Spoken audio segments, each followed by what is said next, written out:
Good morning, everyone. Good evening, good afternoon, wherever you are, and welcome to this week's Weekly Energy Boost.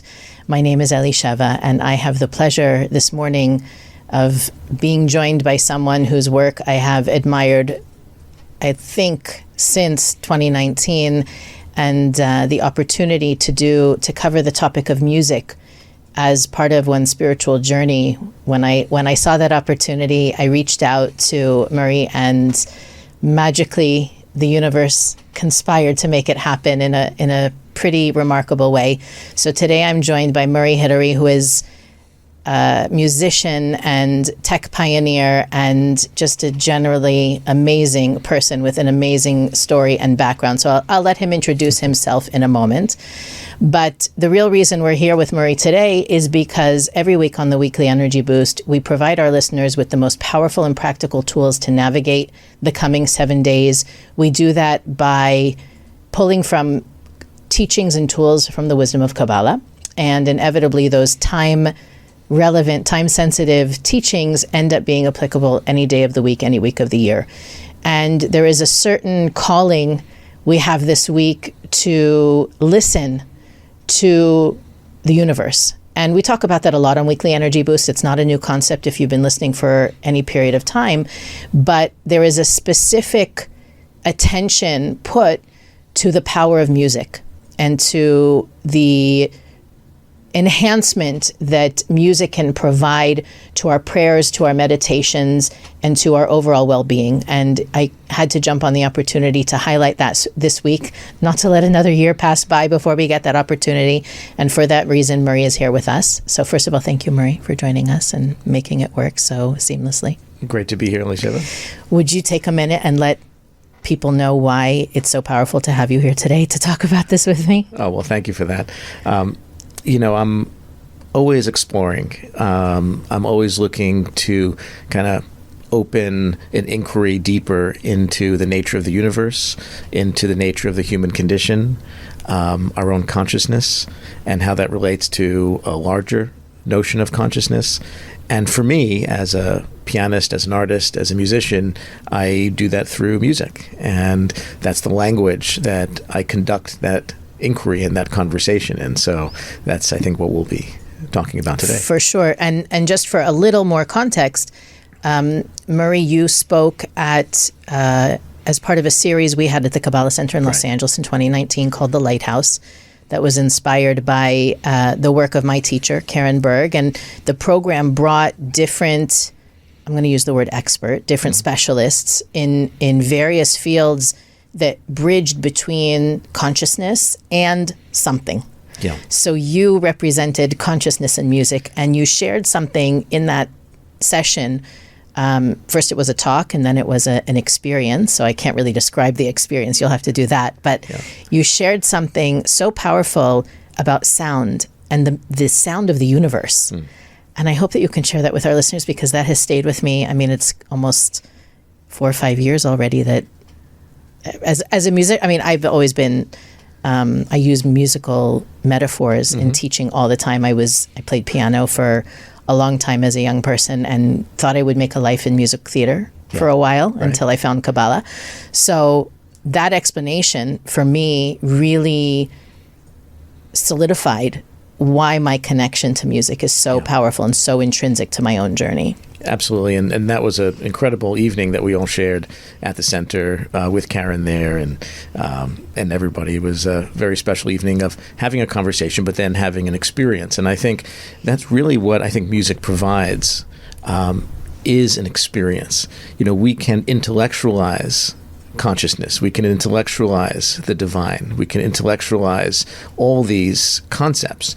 But ultimately, I believe that the divine, however we want to engage it, call it, is an experience. We have an experience of it.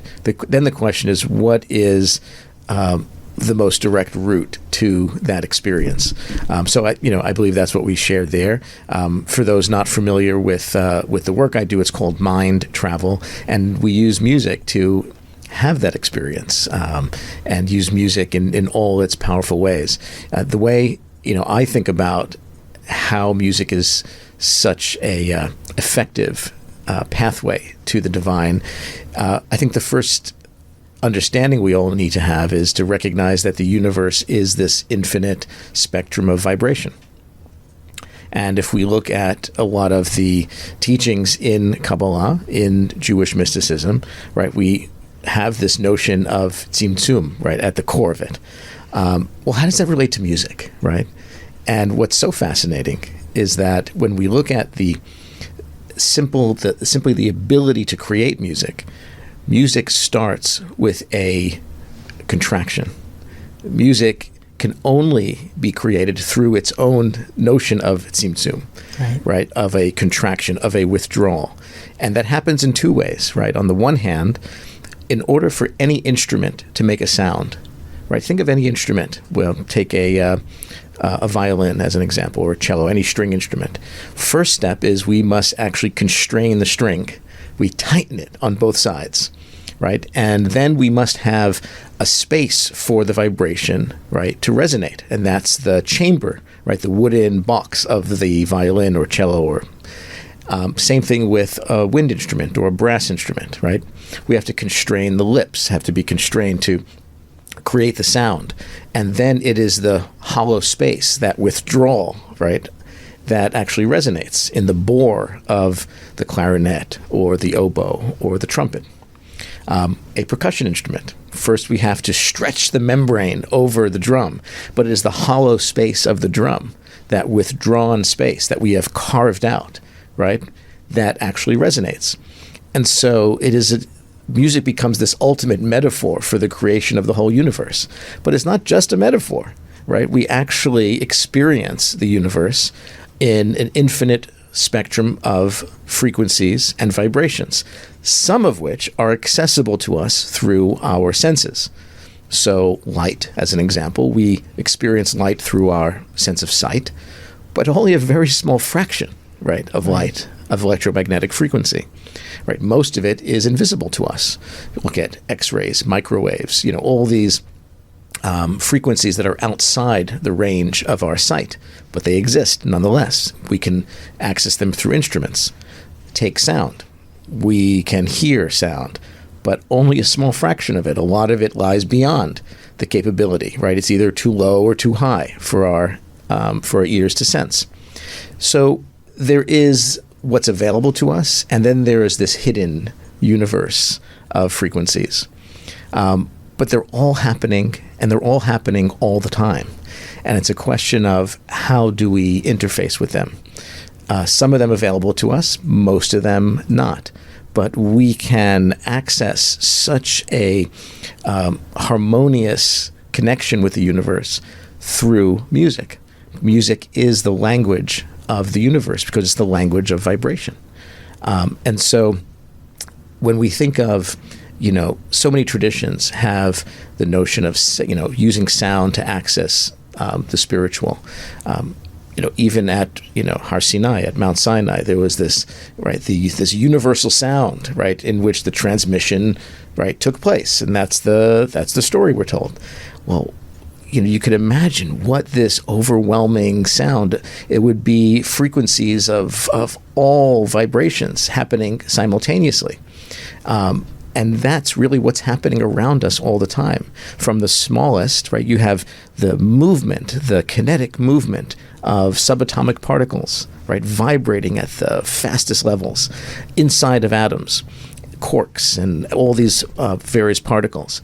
And then on the largest scale, right, moving through the universe, undulating through the universe are gravitational waves, right? And these are fluctuations, vibrations, frequencies moving through the universe at the grandest of scales, right? At the scale of billions of light years, right? These are musical tones that the universe is expressing, right? The first gravitational wave was actually in the key of C.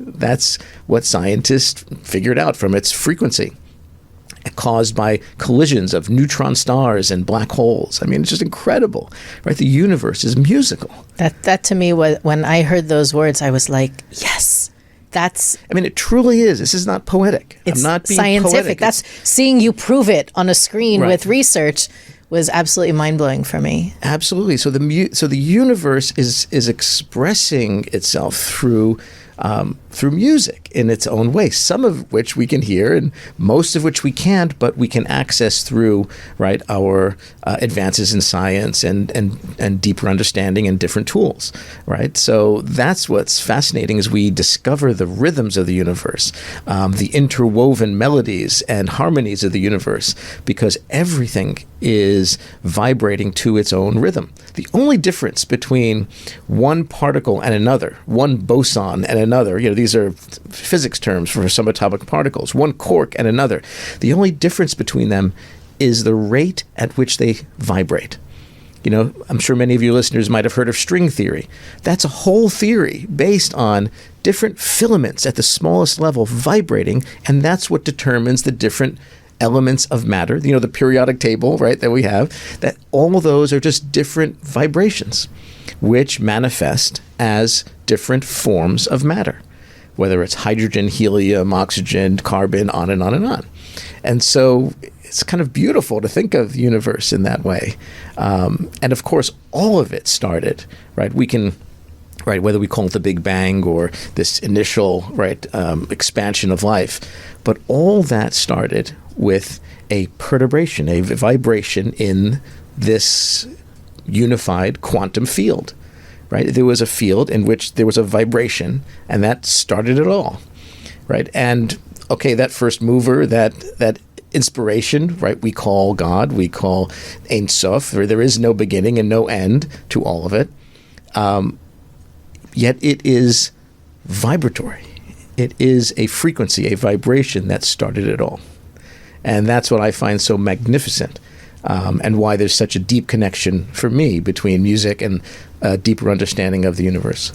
And for those of our listeners who perhaps until right now have identified music as maybe a hobby, or even less, just something that you have in the background that helps sets the mood, or whatever, how can we begin to incorporate vibration and sound into our, I don't even know if I want to say spiritual practice, but just to begin to connect to it on a deeper level than just entertainment? Right. And all too often music is seen as it's entertainment, it's escape, right?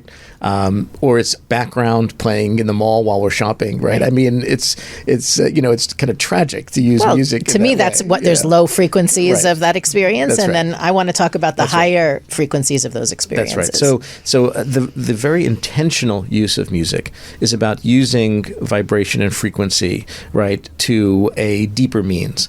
Now, we have to also understand that not only is the universe this spectrum of vibration, but actually our brains, which is like this mini universe, right, that we each carry around, right? There's a lot of analogies you can make between the brain and the universe, the structure of it, the networks of it, right? If you actually looked at a picture of it, you almost couldn't tell the difference between a network, a neural network in your brain, and a network of galaxies, right, out in the cosmos. And so our brains are actually frequency machines.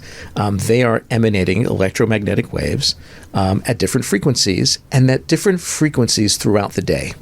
So, for instance, right now we're in conversation, we're awake, we're engaged. Most likely we're in a beta state, right? There's beta frequencies.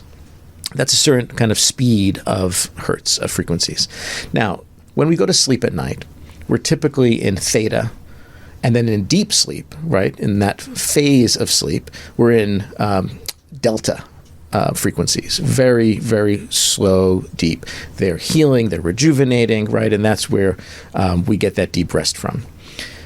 But then there's this other set of frequencies called alpha frequencies, and they tend to show up in the brain when we are in an awake state, but in a very relaxed, meditative one.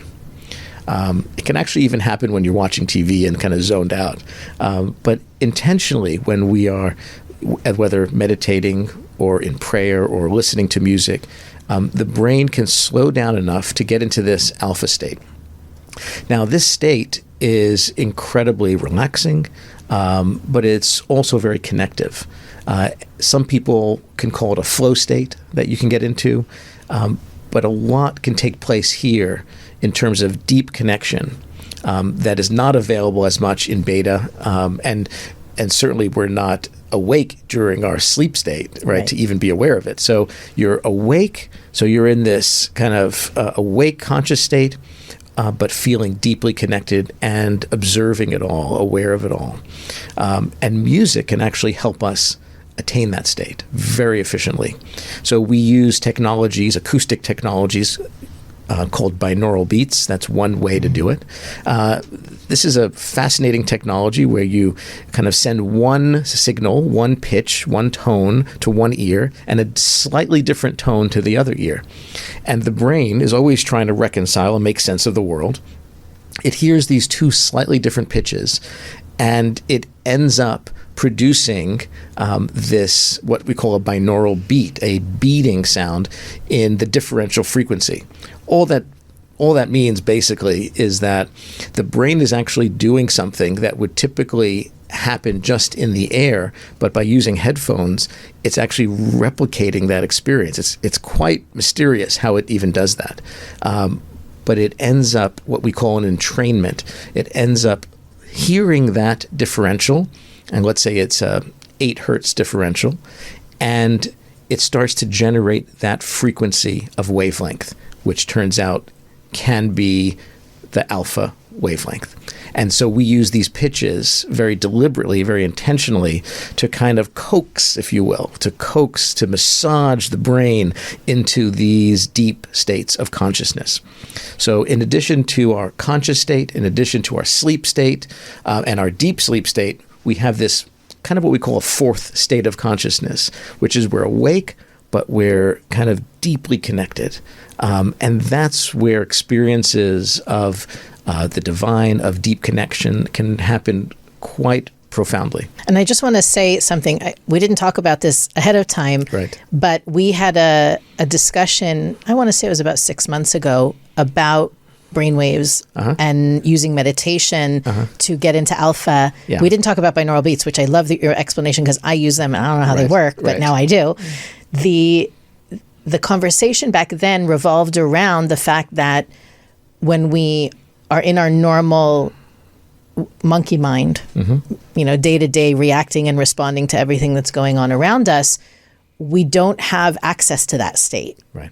And in training the mind, giving it regular access to alpha, we can be more mindful and conscious and observant about what's happening in our daily lives. So you're taking it to another level, as far as I'm hearing it. There's actually a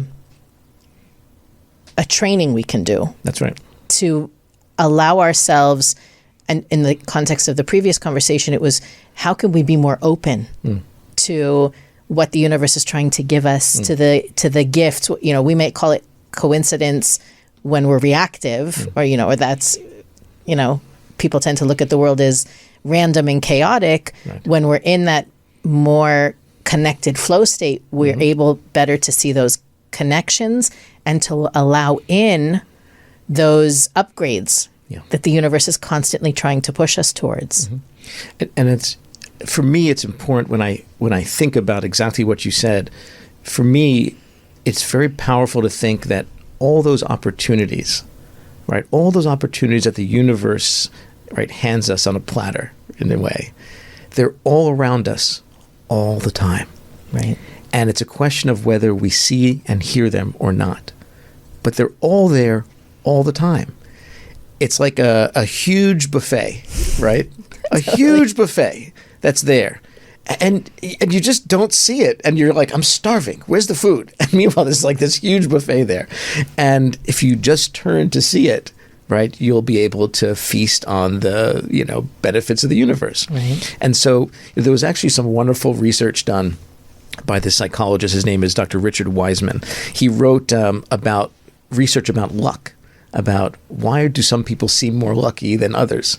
And it turns out that it has to do, because like you said, we are in this random universe, a universe, right, on the quantum level of probabilities, right? Certain things more likely than others. And he showed that those who believe that they are lucky end up being luckier, because they're always showing these characteristics of what it means to be lucky, which is they're always looking for opportunities. They're more likely to talk to someone in line at the coffee shop, right? And he showed they're the ones more likely to actually see the $10 bill on the floor of the street as they're walking.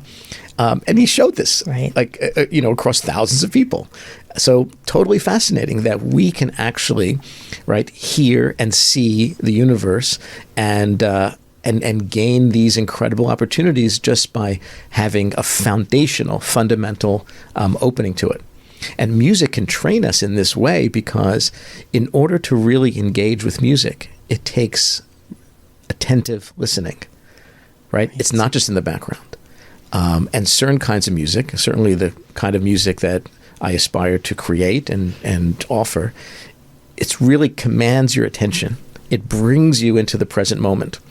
And sound has done this for thousands of years. You think about, everything from the meditation bell at the beginning of a meditation class, right? Like, why does a teacher hit that bell? Like, what's the reason for it? Well, it's as simple as hear this one tone and know that you're right here in the present moment. It brings us to the present moment. Take the church bell, right? The iconic church bell, right? In every town across Europe and, different parts of the world, it gongs away, right?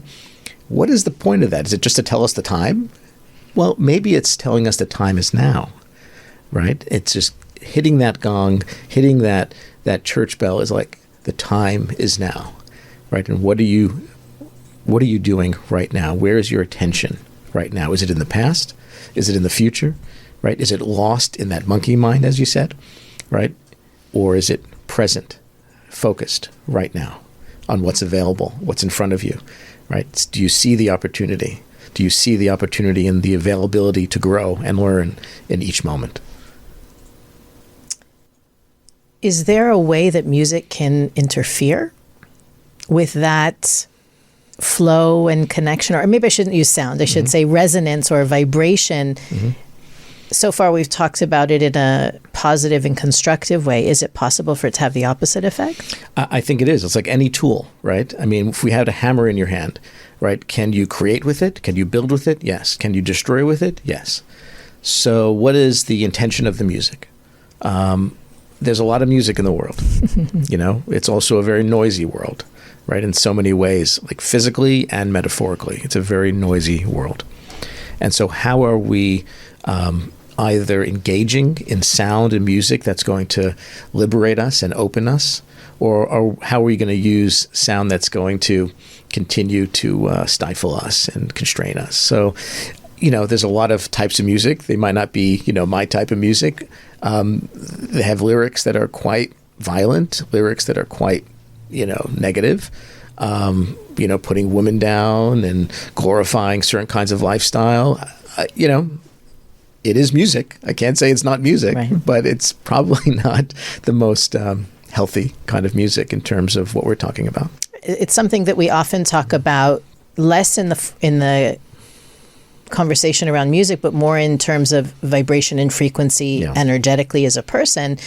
People think, or maybe they're less aware that what they consume, not just music, but news, information, what they watch on TV, whatever we draw our attention to affects us energetically. Yeah. And what we think about maybe most obviously affects us energetically, but we forget that the points of input that we have in our physical body allow or prevent energy from coming in or from going out. And we've talked in different episodes about, it's so funny, I can think of all the metaphors, that we want to be an instrument for the light, for the universe, for the creator to speak through, to guide through. We want to receive messages. Like you said before, we want to be in the flow. Yeah. And we use the word, you want to be an instrument. So when you started to talk about that was beautiful. But also the idea of alignment, that, let's say, by listening to these binaural beats, we can align our own brainwaves with a certain frequency. What other tools I'm not even sure what my question is. It's like, how can we better align ourselves for healthier living, healthier mindset, healthier everything in using, really speaking directly about vibration and frequency as a tool for bridging the material and the spiritual. So I think the first step, what this brings up for me, is addressing the emotional, right? Our emotional state, the emotional body. As human beings, right, as intelligent as we are, as rational as we are, as creative as we are with our intellect, we actually operate, we behave, we act from emotion, right? We act from feeling. That is how we operate primarily. You can't get anyone to do something unless they really are motivated by emotion, by feeling to do something, especially something meaningful. And this is where music thrives and shines, because music is the language of emotion, right? We even say, like, when I don't have the words for something, I turn to music. Now, why is that?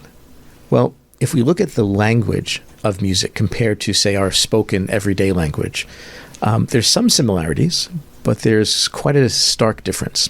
So in our spoken language of English, or, pick your language, they're all linear, meaning that we put one word in front of the other to construct sentences, one sentence in front of the other to construct paragraphs and ideas, and we communicate with each other. That is a linear communication. And that's a virtue, by the way, to organize your thoughts. That's right. Absolutely. We value that in our society. We absolutely do, and that's efficient communication, right? Now, if more than one person talks at the same time, you can't understand. It's cacophony, it's noise, it's gibberish. You can't understand it anymore. Certainly 3 or 4 or 5 people talking at the same time, any one of them would make sense, but now none of it makes sense. Okay, let's take music.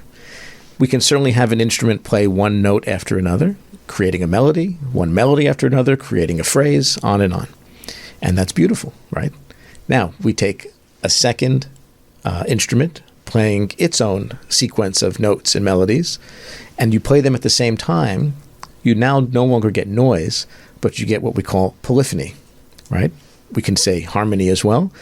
And now we can not just have 2, but we can have 3, 4, 5, 8, 10, on and on. And now the collective communication, it's greater than the sum of the parts, right? It's not one voice plus one voice is 2 voices. It's one voice plus one voice is heaven. Okay. It's unbelievable. Absolutely. You can't even, right? And this was the genius of Bach, right? And this was, the incredible impact of these great composers, because they understood these properties. So music is a multidimensional language. It operates both in a linear capacity, right? Horizontally, but also vertically. Right? When you have all these sounds happening at the same time. And so if you relate that to what we started with here with our emotions, what are emotions? What are they? Are they linear, or are they multidimensional? Now, if I ask you how you're feeling, ask anybody what they're going through, how they're feeling. They'll probably describe it as a one-word emotion. I'm feeling sad. I'm feeling joyful. I'm feeling jealous. I'm feeling angry. I mean, you name it. But if you take a psychological viewpoint, no one feels one emotion at a time. It's not linear.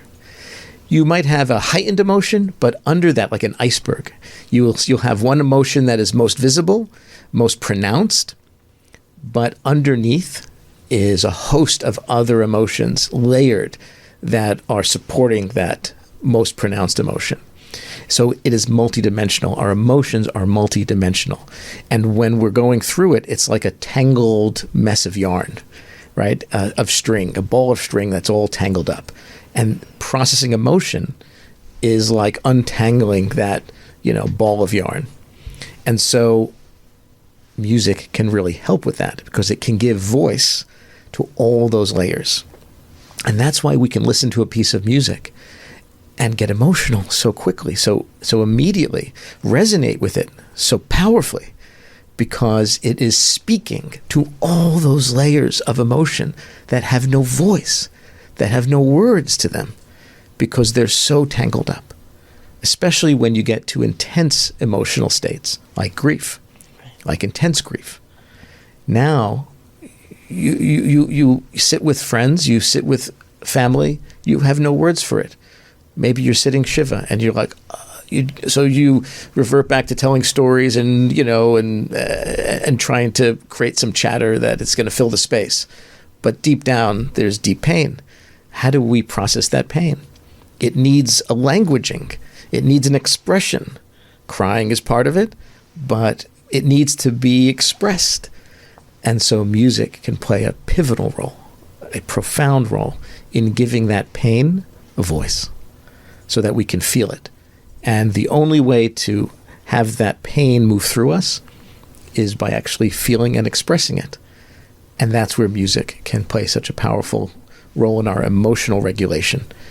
And until we can regulate our emotional state, forget about the divine, forget about, showing up as our greatest selves. If we're trapped in our own emotional state, governed by it, and we have not processed it, we are not that vessel. We are not that open instrument that can channel anything because it's full. We need to have an emptiness, right, for something new to come through us, to come into us.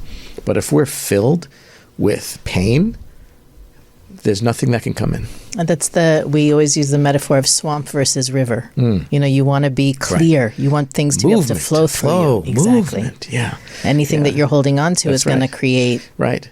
And then even if it's a river, are we flowing with the current, or are we so in resistance, right, that we're facing upstream, trying to walk upstream with the river flowing by us, right? Because I don't want change. I want to stand my ground.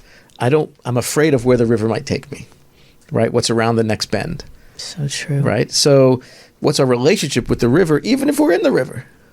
So that's where music can play that role, because it can embody, right, the notion of the river, right? Music only exists in the moment. It's a very strange art form, right? Painting, we can look at it, we can touch it, we can feel it, right? Sculpture, but music, the moment it sounds, it disappears.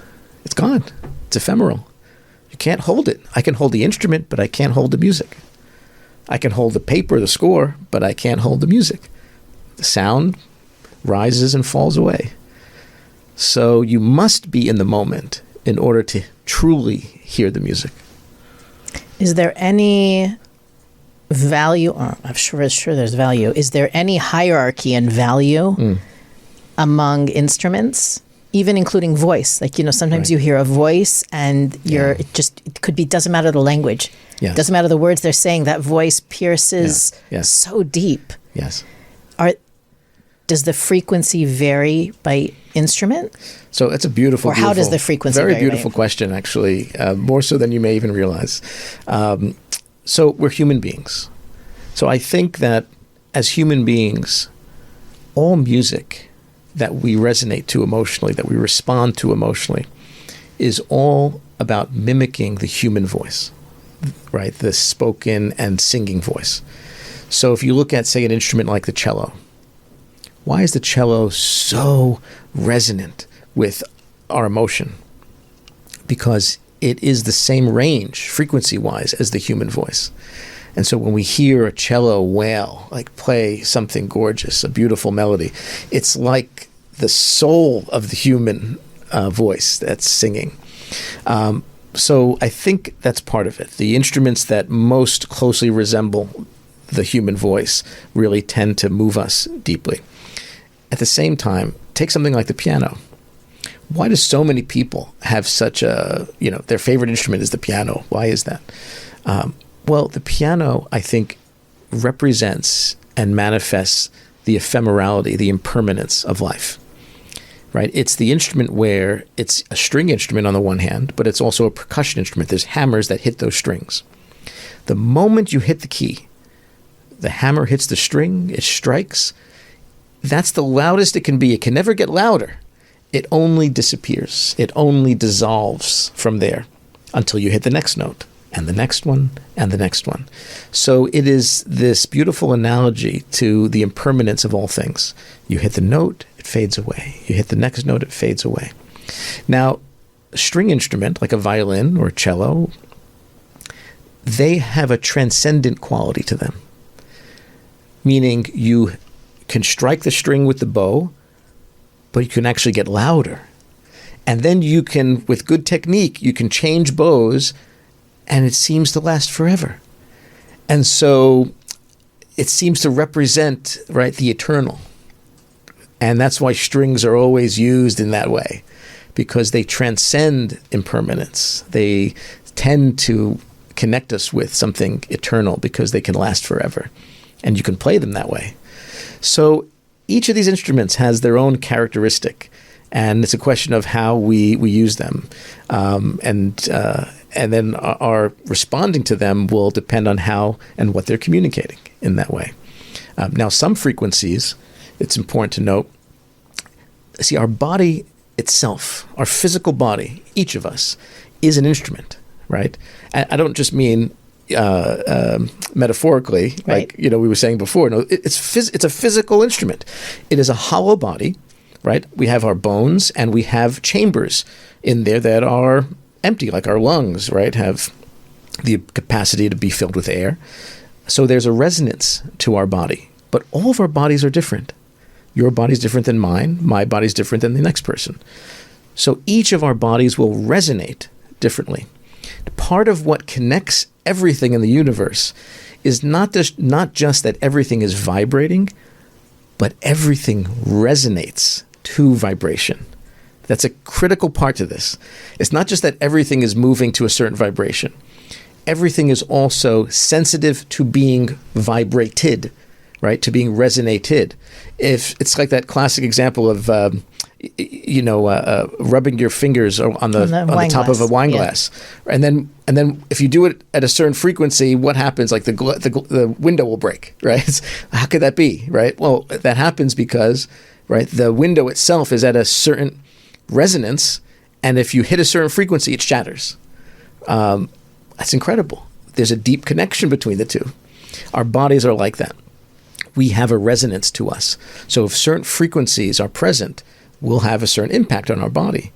And that's why when it comes to emotion and processing emotion, a lot of people, if you ask them, I know it's emotional pain. It's not physical pain, but where are you feeling it in the body? We actually feel it in certain parts of our body. Certain kinds of pain, again, not from an injury, not physical pain, but from emotional pain. A lot of people will feel it in their chest, in their sternum, in their abdomen, in these kind of bigger parts of our body. And so if you play certain frequencies, particularly low frequencies, bass frequencies, you will feel it in that part of the body, and it can really help to ground you. It can really help to ease that pain and open it up, because all of that is vibrating and calming it down. So we can use music and vibration in this way to ground and ease emotional pain. Wow. I mean, I've done like a tiny little bit of research into that. The soothing, right? The babies, when they're small, they spend time on their parents, and the resonance between the vibration of the parent to the child is very soothing. That's right. Creates a sense of safety. That sounds like it doesn't change as we get older. It doesn't change because it's our primary sense. Hearing is the first thing to develop in utero, in the womb. It's the first thing that the fetus is aware of, is the sound of the mother's beating heart. All right, that's the first sense of music to them, the first rhythm that they're experiencing. They also, at some point, hear the outside world. Right, it's quite remarkable. So they are born with a fully developed sense of hearing. Their sight is not developed yet. Right, their other senses are not developed yet. Hearing is. Hearing is also the sense that never turns off. Right? When you go to sleep, you shut your eyes. Do you shut your ears? You can't shut your ears. No, we've talked even about how you can listen to a meditation while you're sleeping, and it's still affecting you because your brain is still operating, your ears are still operating. You can take in that sound, that vibration, what have you. That's right. So sound and hearing is so vital to our connection to all things. Yeah, when you sleep, the reason why your hearing is still open, quote, open, is because if there's a rustling in the bush, it'll wake you up to save you. So from a survival point of view, it made sense evolutionarily for hearing to remain, quote, open, right? So it's a fascinating thing. And if you look at the network in the brain where sound processes in the center of the brain, it is actually connected to some of our most primitive parts, the earliest evolution of our brain connected to our emotional and movement centers. This is like the amygdala, the hippocampus, these central parts to our original brain before the prefrontal cortex and all that. And that's because sound triggers emotion, which triggers fight or flight, which triggers movement. So that's why they're all in that part of the brain, in the center of the brain. Again, that hippocampus, amygdala. And so if you hear something that is dangerous, you want to have an emotional reaction, adrenaline floods the system, and then your feet move, right? Movement. And that's why it's tied to those areas. Or if you hear something that you want to hunt or catch, right? You want to then move and run to go catch it. So all this is tied together. And that's why music is so central to emotion, because it was pivotal to our survival. And emotion is what triggers our fight or flight, right? Going into that sympathetic nervous system state, right? Versus parasympathetic or relaxed state. And we can use our hearing to allow our higher self to be more in control than that primal self. That's right. So even though it was kind of originally wired for a lot of that survival, it is so deeply in us that and so central to all parts of us that we can then use that to in a transcendent way as well. That's amazing. Yeah. I want to make sure we have time for our listeners to hear some of your work at the end of the time episode. Goes by too quickly. It does. It always does. Is there anything I didn't ask you about or you wanted to share before we sign off? So, we talked a lot about binaural beats, and that's a wonderful tool and technology to use. And I have many, many recordings, of that, and people can check that out. But ultimately, to really process emotion and to connect, more deeply spiritually, there's a certain kind of music and patterns that really allow for that. And that is at the core of the piano work that I do. All mind travels are me at the piano. They're all improvised because it's about listening to the present moment and what does the present moment have available to it and giving voice to that. So we're about to hear a recording that is of the piano that was an improvisation at a given point in time. But it's about really listening to those notes of the piano, like we said, rise and fall, only existing in the moment, and just listening to them as they cascade like the river, one after the other, and just having an openness, seeing where they take you. The French composer Claude Debussy said, abandon yourself and allow the music to do with you as it will, right? Just have an opening and just see where it takes you. So with that, let's listen, and I'll see everybody in the music. Yeah, it's beautiful. I first of all, before we get to that, thank you so much for being here. Sometimes we have guests and I just feel like, I don't know if the word is starstruck, but I'm just so enthralled by being able to listen and in listening, share this with so many other people. It was so pivotal for me to learn all about it and to use it in my own work. And in a couple of weeks, we're going to do another meditation on the podcast that takes a lot of what you said into practical application. So that's also exciting. Yeah, and maybe in the future, and there's so much more to talk about. We haven't even got into this parallel of the harmonic series of all notes holding the infinite, the Ein Sof in the note. The next time you're in town, you let me know and we endless. can continue. It's endless. To truly me, endless. The spirituality and music connection is so personal, but I think it's also so impactful, and I want to make sure that we share that with as many people as possible. Thank you. So as always, you can learn more about everything we talk about on Weekly Energy Boost at weeklyenergyboost.com. You can learn about Murray's work, how to get in touch with him, do some of his sessions. I cannot recommend that enough, especially if what we talked about today spoke to you. You can follow us on YouTube, Instagram, Facebook, and everywhere you listen to podcasts.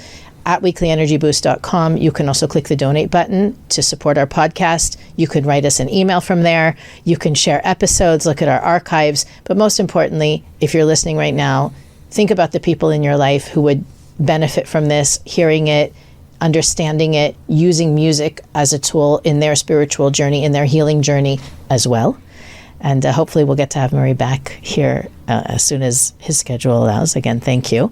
And the last few minutes of the episode we want to dedicate to giving you the opportunity to hear some of Murray's work. So close your eyes, be here now, and enjoy.